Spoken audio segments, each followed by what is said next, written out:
always in our game, when we make the game every year, it's always one of our directives to listen to the feedback that we get from the community. And some of the things that they were complaining about in FIFA 10 for the CPU was how potent he was in front of the goal.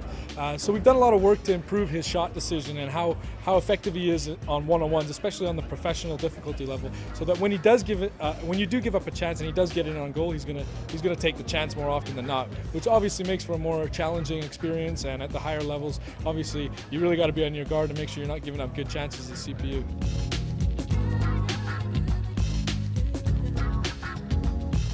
As for some new things that I think we're adding, I think we're innovating in the CPU in a couple ways.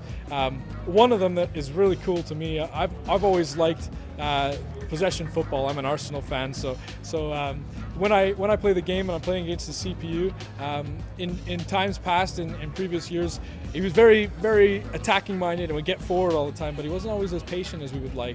So we've implemented some features about keeping possession this year, so that he's a little more calm, especially depending on the custom tactics that you set up. But if you have a possession style team, he's a little more calm on the ball and willing to wait for his opportunity. So you quite often see him swinging the ball around the back line, teasing it into the center of the park, and then coming back out and making the decision to keep possession with the squad. So that's quite cool, differentiating the different styles of plays in the different leagues, so you get a lot of variety when you're playing different opponents.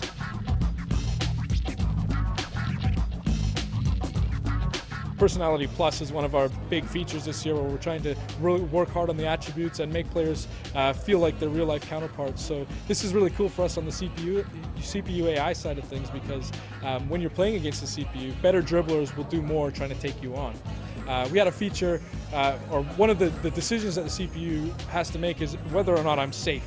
So as he's dribbling around the pitch, he needs to make a decision: do I pass? Do I continue to dribble? Do I turn away? And one of the ways he does this is he has something that we call a safe zone, where as an opponent will approach him, he'll determine whether he's becoming safe or not. And this logic in past years has been very generic, so everybody's safe zone was relatively similar. This meant that it didn't matter if you had Cristiano Ronaldo on the ball or Messi on the ball versus Rio Ferdinand or Richard Dunn or somebody that really wouldn't try and take somebody on.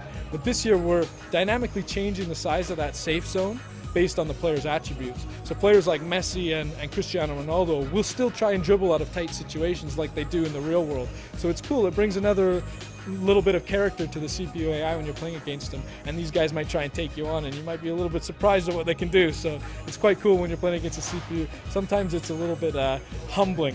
So I'm quite excited about that feature this year too.